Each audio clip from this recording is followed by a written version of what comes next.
Perkenalkan, saya Rahma Hoirunisa dengan NPM terakhir 124 dan rekan saya Adinda Fitria dengan NPM terakhir 131. Pada video kali ini, saya dan Adinda akan memerankan anchor versus expert interview. Pada poin 1-3 saya sebagai expert, poin 4-5 saya sebagai anchor, lalu Adinda poin 1-3 sebagai anchor dan poin 4-5 sebagai expert. Selamat menyaksikan. Oh ya Kak, apa saja nih contoh pedagang perantara yang mungkin paling dekat dengan kehidupan kita sehari-hari? 3 contoh perantara dagang di lingkungan sekitar. Yang pertama ada agen gas LPG yang mendapatkan barang dagangannya langsung dari distributor.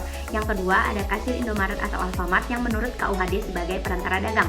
Yang ketiga ada ekspeditur, orang yang menyuruh orang lain untuk pengangkutan barang melalui daratan maupun perairan. Perantara dagang dari pemilik dan pengangkutan barang.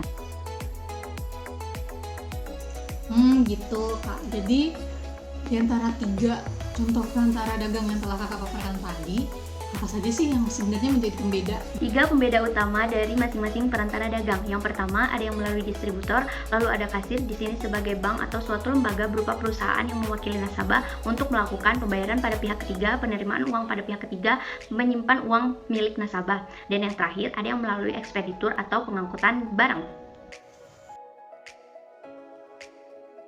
Lalu bagaimana sih peran perantara dagang ini dalam keberhasilan suatu bisnis?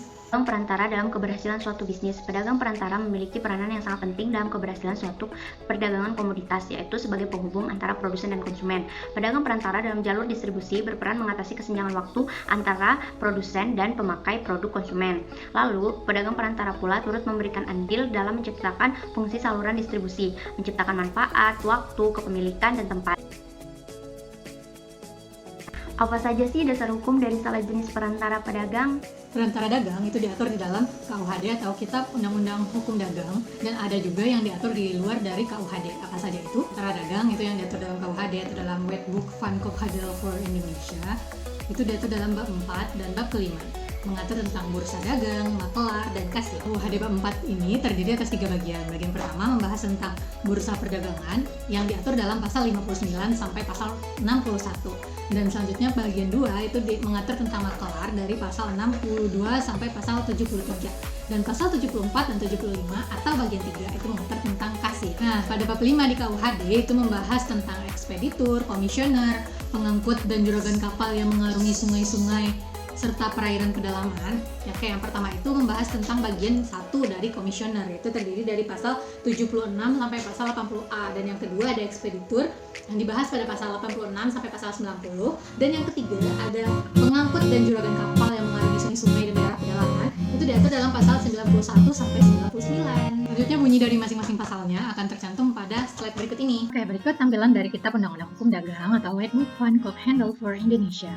Kalau kecepatan boleh di-pause ya. Oke, berikut tampilan dari bab 4 KUHD yang diisi oleh pasal 59, pasal 60, pasal 61. Berikut pasal-pasalnya. Selanjutnya pada bagian 2 itu mengatur tentang makelar. Jadi dari pasal 62 dan 73. Selanjutnya pada bagian 3 itu mengatur tentang kasir di pasal 74 dan pasal 75. Selanjutnya pada KUHD bab 5 itu mengatur tentang komisioner, ekspeditur, pengangkut, dan juragan kapal yang mengarungi sungai-sungai dan perairan pedalaman.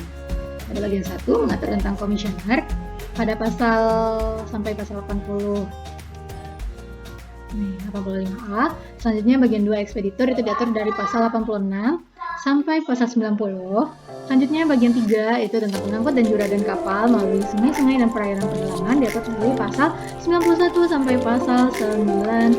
Aturan di luar KUHD yang pertama ada mengatur tentang Undang-Undang Perbankan, Undang-Undang Perdagangan Komoditi Berjangka tahun 1997 nomor 32, Undang-Undang Pasar Modal tahun 1995 nomor 8 yang mengatur tentang lembaga atau bursa dagang yang ada dan dikenal di Indonesia. Di antaranya ada bursa efek, bursa perdagangan komoditi, dan bank. Lalu coba sebutkan apa saja contoh kasus dari perantara dagang, latar belakang kasusnya, siapa saja yang terlibat, dasar hukum terkait. Contoh kasusnya kita dapat bahas dalam contoh berikut. Misalkan saya ingin menjual rumah dan saya membuat perjanjian secara lisan kepada Tenisa. Jika apabila Tenisa bisa membantu saya untuk memperjualbelikan rumah saya, maka saya akan memberikan fee sebesar 2,5% kepada Tenisa. Selanjutnya, singkat cerita, saya mendengar informasi dari adik saya bahwa ada seorang bapak, sebut saja Bapak Andi, ingin membeli rumah saya. Dan lalu rumah Bapak Andi ini kebetulan dekat dengan rumah Tenisa. Kemudian saya berinisiasi untuk meminta nomor HP Bapak Andi ini kepada Tenisa. Kemudian Tenisa pun memberikan nomor handphone dari Bapak Andi ini kepada saya. Dan akhirnya setelah negosiasi dan perbincangan kesepakatan, akhirnya Bapak Andi setuju untuk membeli rumah saya.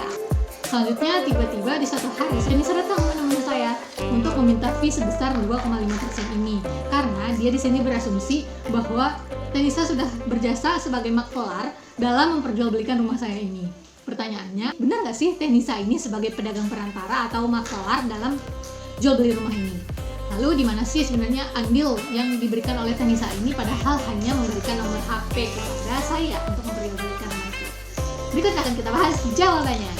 Here we go, mari kita bahas jawaban dari case tadi perantara dagang sebelumnya.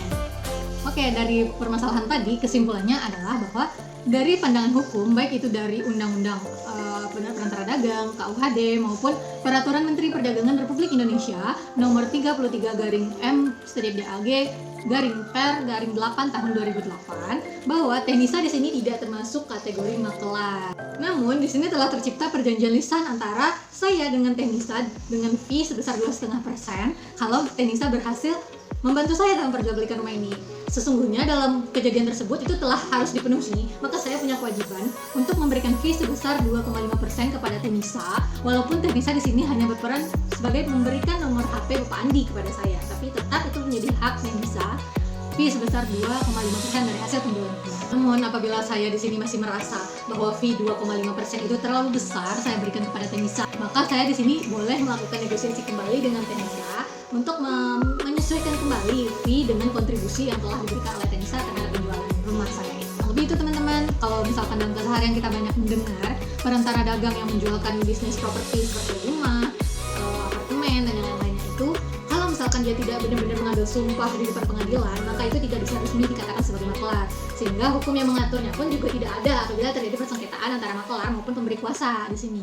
Baik, terima kasih. Kurang lebihnya kami mohon maaf. Hanya itu yang dapat kami sampaikan pada video kali ini, tapi semoga bermanfaat untuk teman-teman semua. Kami pamit undur diri, saya Adinda Fitria dan teman saya Rahma Khairunisa.